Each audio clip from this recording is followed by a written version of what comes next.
இன்றைய முக்கிய செய்திகள் வாசிப்பது உங்கள் ராஜ்குமார். தமிழகத்தில் வேகமாக பரவி வரும் இந்த நார்சிசிஸ்ட் தொற்றால் பல பேர்கள் பாதிக்கப்பட்டிருக்கிறார்கள்.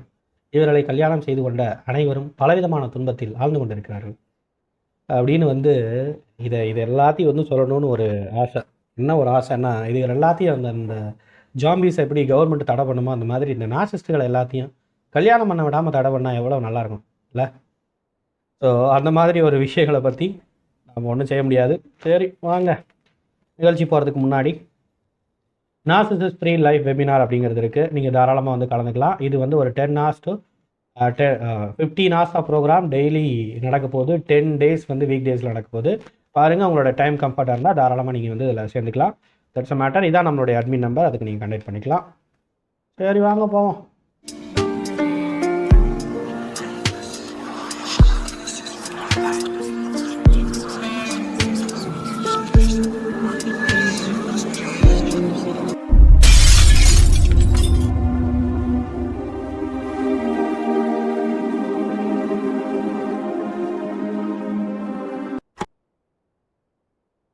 Welcome to the Human Expert Tamil. I am your Rajkumar Pandian, psychologist. Guilt with trauma and leaving or staying the battle. இந்த நார்சிஸ்ட் அப்படின்னு ஒரு பர்சனை நீங்கள் ஐடென்டிஃபை பண்ணிட்டீங்க, தெரிஞ்சு போச்சு.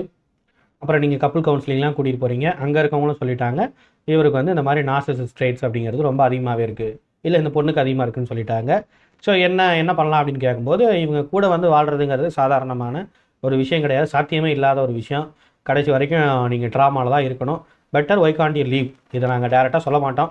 ஒய் காண்ட் யூ லீவ் அப்படிங்கிறத நீங்களே யோசிச்சு பாருங்கள் அப்படின்னு சொல்கிறாங்கன்னு வச்சுக்கலாம். இப்போ எக்ஸாக்டாக டயக்னாஸ் பண்ணியும் கூட அவங்க நார்சிஸ்ட்னு நமக்கு தெரிஞ்சு போச்சு.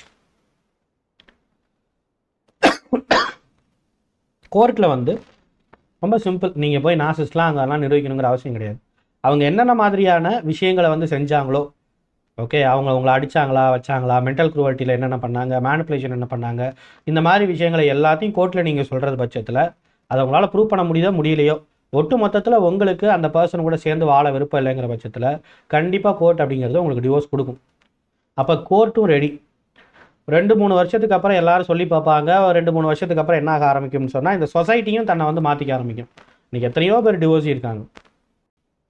அவங்கள எல்லாத்தையும் அப்படியே உட்காந்துட்டு எல்லாரும் அப்படியே வச்ச கண்ணு வாங்காமலாம் பார்த்துட்டு இருக்கிறது இல்லை, எல்லாரும் மறந்துடுறாங்க. அப்போ இந்த சொசைட்டியும் ரெடி, லீகலாக இருக்கக்கூடிய கோர்ட்டும் ரெடி, சைக்கலாஜிக்கலாக சொல்லக்கூடிய விஷயங்கள் எல்லாமே கரெக்டாக இருக்குது, நீங்கள் செய்கிறது எல்லாமே ரெடி. ஆனால் நீங்கள் ரெடி இல்லை. அதுதான் இங்கே பிரச்சனை.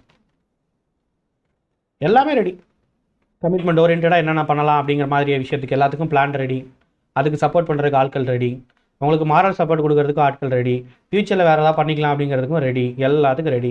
ஆனால் நாம் ரெடி இல்லை. நம்ம ரெடி ஆகலான்னு நினைக்கும் போது நமக்கு ஒரு மிகப்பெரிய ஒரு ட்ராப்பாக இருக்கிறதுங்கிறது இந்த கில்ட்டு தான். இந்த கில்ட், இந்த பிக் கில்ட் இல்லையா? இதுதான் ரொம்ப முக்கியமான ஒரு விஷயம். இந்த கில்ட்டை பற்றி தான் நம்ம பார்க்க போகிறோம். இந்த கில்ட்டை தாண்டி நம்மளால் ஒரு நார்சிஸ்ட் கிட்ட இருந்து வெளியில் எமோஷ்னலி எந்த கில்ட் இல்லாமல் ரொம்ப சந்தோஷமான ஒரு வாழ்க்கையை வாழ முடியுமா? நம்ம குழந்தைங்களுக்கு ஒரு சந்தோஷமான ஒரு வாழ்க்கையை கொடுக்க முடியுமா? ஏன்னா இந்த மாதிரி விஷயங்கள் தான் ஒரு ஃபியூச்சரை சரியாக அமைச்சிக்க முடியுமாங்கிற விஷயத்தை பற்றி தான் நம்ம பார்க்க போகிறோம். Okay, the inner conflict is a matter. all about the inner conflict. வெளியிலேருந்து யாரும் கிரியேட் பண்ணுற விஷயங்கள் கிடையாது, எனக்குள்ளே இது கிரியேட் ஆன ஒரு விஷயம். ஓகே, அதை பற்றி தான் நீங்கள் பார்க்க வேண்டியது. The first thing is a heart with mind. என்றைக்குமே மைண்ட் அப்படின்னா என்ன யோசிக்கணும்னா, இங்கே நீங்கள் லாஜிக்கலாக திங்க் பண்ணுற விஷயங்களை வச்சுக்கலாம். லாஜிக்கலாக நம்ம எல்லா விதமான விஷயம் திங்க் பண்ண முடியும், அனலைஸ் பண்ண முடியும், சொசைட்டியில் என்னென்ன சொல்லியிருக்காங்கிறத பார்த்து அனலைஸ் பண்ணி லாஜிக்கலாக ஒரு முடிவுக்கு வர முடியும். ஆனால் அதுக்கு உங்களுடைய ஹார்ட், விச் மீன்ஸ் உங்களுடைய எமோஷன் சம்மதிச்சா தான் உங்களால் அந்த விஷயத்துலேருந்து வெளில போக முடியும். இல்லைன்னா லாஜிக்கலாக எவ்வளவு அவேர்னஸ் உங்களுக்கு வந்தாலும், இந்த மாதிரி எவ்வளவு வீடியோ பார்த்தாலும் உங்களுக்குள்ளே இருக்கக்கூடிய கில்ட்டுங்கிறது வெளியில் போகாது. ஏன்னா மைண்ட் அதுக்கு ரெடியாக இல்லை, மைண்ட் அந்த விஷயத்தை அக்செப்ட் பண்ணிக்கிறதுக்கு ரெடியாக இல்லை. Okay, that's a matter. And love with self. இங்கே அடுத்த கட்டமாக ஒன்று வருது. காதலை நீ தேர்ந்தெடுக்க போறியா, செல்ஃபை நீ தேர்ந்தெடுக்க போறியான்னு சொல்லிட்டு ஒரு மைண்ட் ஒரு பெரிய கேள்வி கேட்குது நம்மகிட்ட. நம்மளுடைய ஹார்ட், நம்மளுடைய எமோஷன் வந்து நம்மக்கிட்ட ஒரு பெரிய கேள்வி கேட்குது. காதலை தேர்ந்தெடுக்கிறதுனா என்ன? நீ காதலை வந்து நீ பார்த்த, இங்கே தேர்ந்தெடுத்த, டாக்ஸிக் ரிலேஷன்ஷிப் ஆகிடுச்சு, தூக்கி போட்டு வேற ஒரு நல்ல ஒரு ரிலேஷன்ஷிப்பை தேடி போக போறியா, இல்லை உன்னுடைய செல்ஃபை நீ காப்பாற்றிக்க போறியான்னு சொல்லிட்டு நம்மளுடைய ஹார்ட் நம்மக்கிட்ட கேட்குது. அப்படின்னா என்ன? இந்த காதலை வந்து வேணான்னு சொல்லிட்டு நீ போகிறது மூலமாக, இந்த நார்சிஸ்கிட்ட இருந்து வெளியில் நீ போகிறது மூலமாக உன்னுடைய செல்ஃபை நீ இழக்கிறதுக்கு நிறைய வாய்ப்புகள் இருக்குது. இதுதான் இங்கே முக்கியமான பாராடாக்ஸ், நீங்கள் புரிஞ்சிக்க வேண்டிய முக்கியமான விஷயம். நார்சிஸ்ட்டு என்னை அப்யூஸ் பண்ணி என்னை செல்ஃபை டெஸ்ட்ராய் பண்ணுறாங்க, ரைட்டு, இது நமக்கு புரியுது. இப்போ இவங்களை விட்டு வெளியில் போகலான்னு நினச்சோம்னா உன் செல்ஃபே வந்து இல்லாமல் போய்டுன்னு சொன்னால் என்ன அர்த்தம்? என் செல்ஃபை வந்து ரீக்ளைம் பண்ணுறது, ரீபில்ட் பண்ணுறது எப்படி ஒரே விஷயத்தில் சாத்தியம்? இவங்களை விட்டு போனால் தானே என்னால் பண்ண முடியும். போகலைன்னா எப்படி அதை பண்ண முடியும்? அப்படின்னா இங்கே நீங்கள் புரிஞ்சிக்க வேண்டிய முக்கியமான விஷயம், முதல்ல இந்த செல்ஃபு ஏன் இந்த நார்சிஸ்ட்டை வந்து தேர்ந்தெடுத்துச்சுங்கிறத நீங்கள் யோசிக்கணும். அது ஒன்றும் இல்லை, அது வந்து எங்களுடைய அப்பா வந்து பார்த்து வச்சாரு, அம்மா பார்த்து வச்சாங்க, இல்லை நான் லவ் பண்ணேன், அந்த நேரத்தில் ஏதோ நமக்கு ஒன்றும் புரியல வைக்கல அப்படி இப்படின்னு சொல்லிட்டு. ஏன் இப்போ புரிகிற இடம்னு ஒன்று வந்திருக்கும்ல, லவ் பண்ணி இல்லை மேரேஜ் பண்ண உடனே வந்து உங்களுக்கு புரிகிற ஒரு இடம் வந்திருக்கும்ல, அந்த இடத்துல இருந்து நீங்கள் ஏன் வந்து அந்த இடத்தோட நீங்கள் ஏன் அதை கட் ஆஃப் பண்ணலை? அப்போ ஏதோ ஒரு விஷயங்கிறது இந்த நார்சிஸ்ட் கிட்ட நமக்கு தேவைப்படுறதுனால தான், நம்மளுடைய செல்ஃபுக்கு தேவைப்படுறதுனால தான் நாம் இவங்க கூட இருந்துக்கிட்டு இருக்கோம். ஒரு எக்ஸாம்பிள் சொல்கிறேன். இப்போ இவங்களை விட்டுட்டு நம்ம பெரிய அளவில் கீழெலாம் ஒன்றும் ஆகலை, இவங்களை விட்டுட்டு நம்ம அப்படியே வெளில போகிறோம்னு வச்சுக்கலாம். வெளில போனால் என்ன ஆகும்?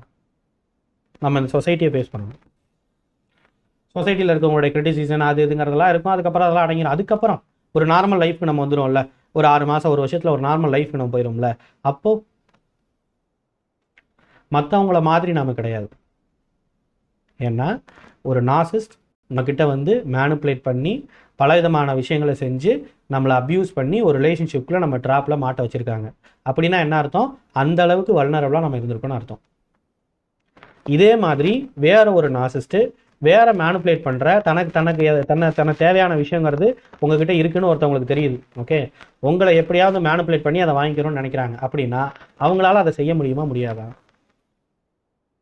கண்டிப்பாக முடியும். இப்போயே லவ் எது, ட்ராமா பாண்டிங் எதுங்கிறது பெரிய அளவில் நமக்கு தெரியல. அப்படி தெரிஞ்சாலும் அது மைண்டில் கரெக்டாக அந்த நேரத்தில் நமக்கு வர மாட்டேங்குது. இப்போ நாளைக்கு போகும்போது நாளைக்கு இதே மாதிரி ஒருத்தவங்க வந்து ஒரு அப்யூஸை வந்து இது பண்ணுறாங்கன்னு சொன்னால் அது லவ் பாம்பிங்கா இல்லை உண்மையான லவ் வாங்கிறது நமக்கு எப்படி தெரியும்? தெரிஞ்சாலும் அது நம்ம மைண்டு வந்து அந்த நேரத்தில் அது கரெக்டாக நம்ம மைண்டு கொண்டு வரணுமே, கான்ஷியஸ் லெவலுக்கு அது கொண்டு வரணுமே. அது கொண்டு வராமல் போனால் என்ன பண்ணுறது? அகைன் நான் திருப்பி வந்து ஒரு நார்சிஸ்ட்டை தேர்ந்தெடுக்கிறதுக்கான வாய்ப்பு இருந்தால் என்ன பண்ணுறது? திருப்பி நான் கண்டிப்பாக நார்சிஸ்ட்டை தேர்ந்தெடுக்க மாட்டேன் நம்மளால் சொல்ல முடியுமா? வாய்ப்பு இருக்கா?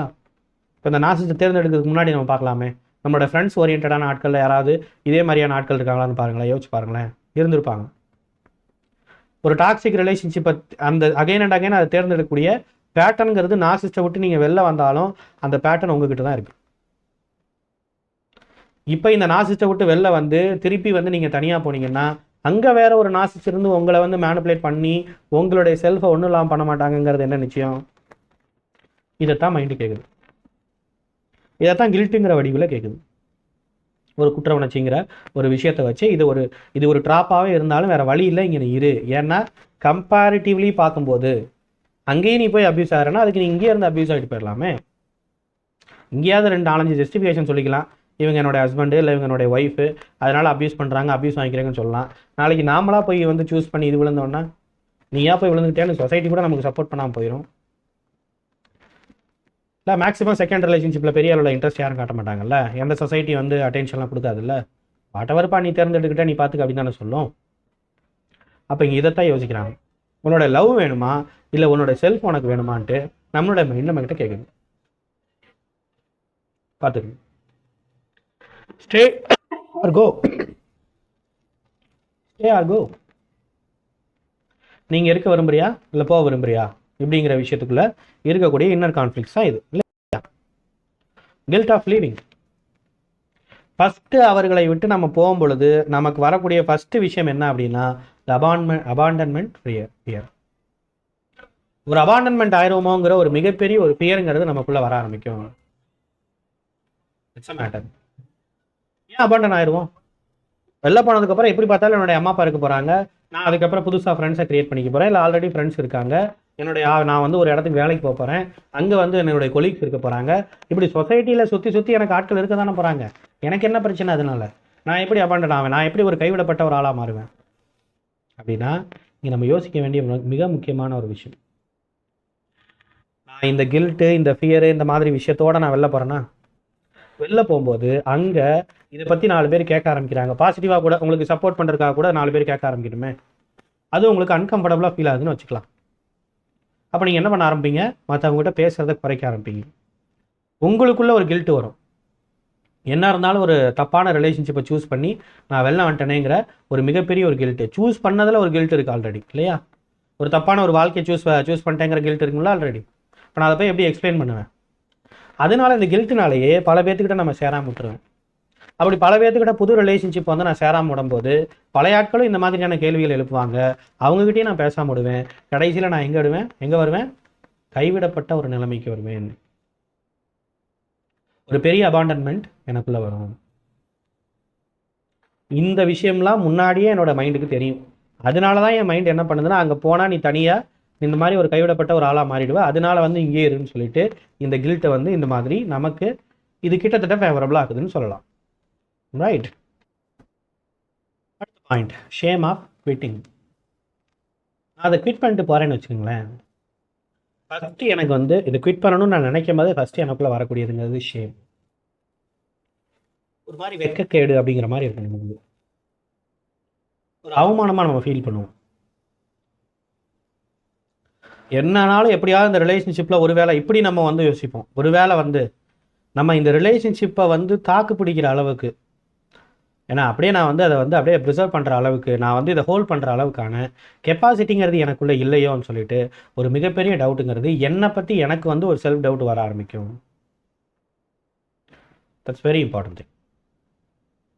Shame on quitting. அடுத்த விஷயம் என்ன முக்கியமானது?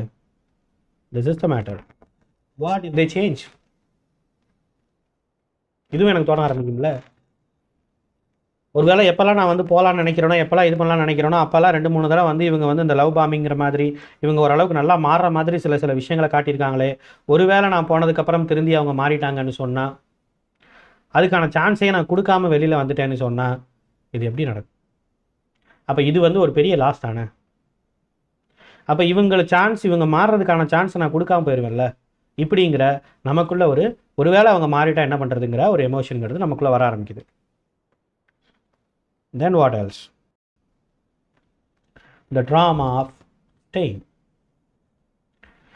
இந்த மாதிரியான எமோஷன்ஸ் எல்லாம் வந்து எனக்குள்ளே வர ஆரம்பிக்கிறதுனால ஆட்டோமேட்டிக்காக நான் திரும்பவும் இதில் வந்து ஸ்டே பண்ணணுங்கிற ஒரு மாதிரியான ஒரு கம்பல்ஷன் வருது.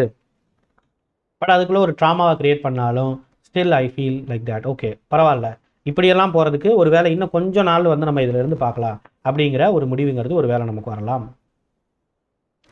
So the matter is identity collapse.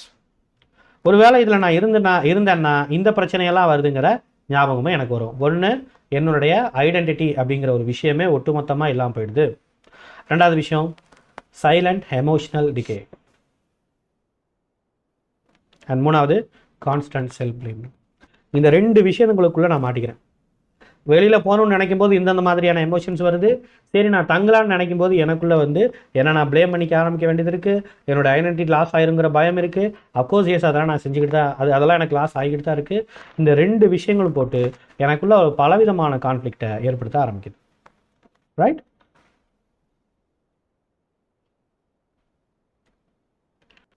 And what?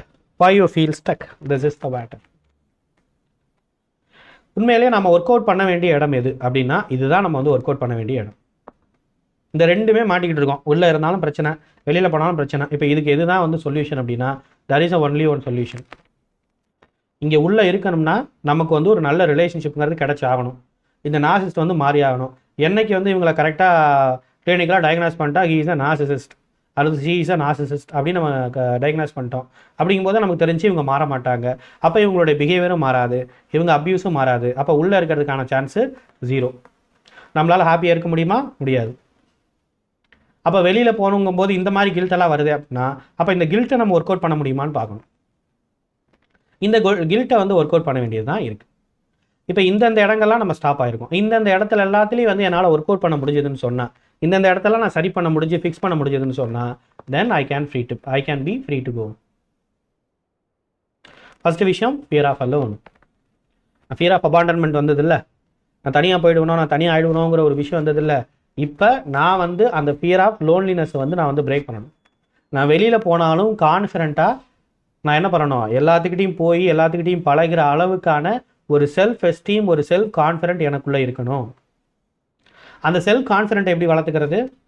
நான் முதல்ல என்ன இங்கே இருக்கும்போதே இண்டிவிஜுவலான ஒரு ஆளாக வந்து என்னை நான் க்ரியேட் பண்ணுறதுக்கான எல்லா விதமான விஷயங்களையும் நான் செய்ய ஆரம்பிக்கணும். ஃபினான்ஷியலி நான் முதல்ல இண்டிபெண்ட் ஆகணும். எந்தெந்த விஷயத்துலலாம் நான் ரொம்ப இன்ஃபீரியராக ஃபீல் பண்ணுறனோ, அது ட்ரேட்ஸாக இருக்கலாம், இந்தந்த குணநலங்கள்லாம் என்கிட்ட இல்லை.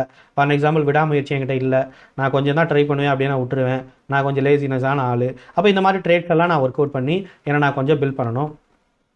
ரெண்டாவது முக்கியமானது என்னது? Skill orient think.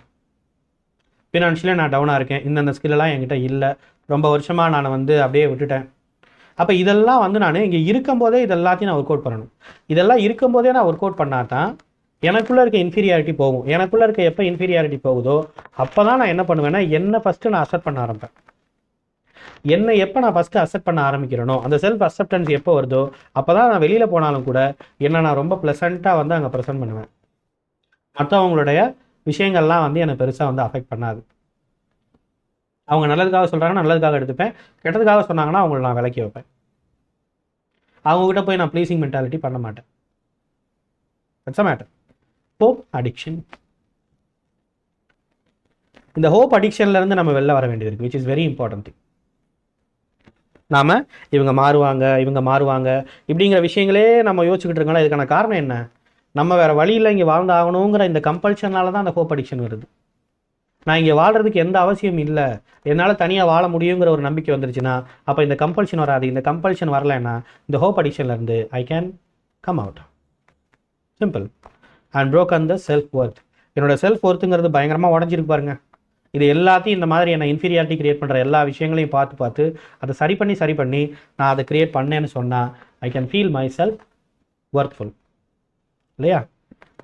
You can feel your self worthy இல்லையா? So this is the healing pathway. We have individual counselling. உங்களுக்குள்ளே இருக்கக்கூடிய இன்ஃபீரியாரிட்டி என்ன, அது நமக்கே தெரியாமல் இருக்கலாம், அதெல்லாம் அனலைஸ் பண்ணால் தான் நமக்கு தெரியும். சின்ன வயசுலேருந்தே அது நமக்கு வந்துகிட்டு இருக்கும். அப்போ அதை எப்படி சரி பண்ணுறது, இந்த மாதிரி விஷயங்களை எல்லாத்தையும் இது பண்ணுறது தான் நம்மளுடைய ஃபீமேல் சைக்காலஜிஸ்ட்டில் கூட இருக்கிற இண்டிவிஜுவல் கவுன்சிலிங் இருக்குது. நீங்கள் தாராளமாக வந்து அட்டன் பண்ணலாம். இதான் நம்மளுடைய நம்பர், அட்மின் நம்பரு. நீங்கள் தாராளமாக கான்டாக்ட் பண்ணி அதுக்கான அப்பாயின்மெண்ட் எடுத்துக்கலாம். And we have a narcissist free life webinar, அதை நீங்கள் தாராளமாக அட்டன் பண்ணலாம். And you can rebuild your inner self. அப்படியே கொஞ்சம் கொஞ்சமாக இந்த ஹீலிங் ஓரியன்டாக நம்ம போக தான் நாம் நம்மளை வந்து ரீபில்ட் பண்ணிக்க முடியும், which is very important thing. Okay, that is what.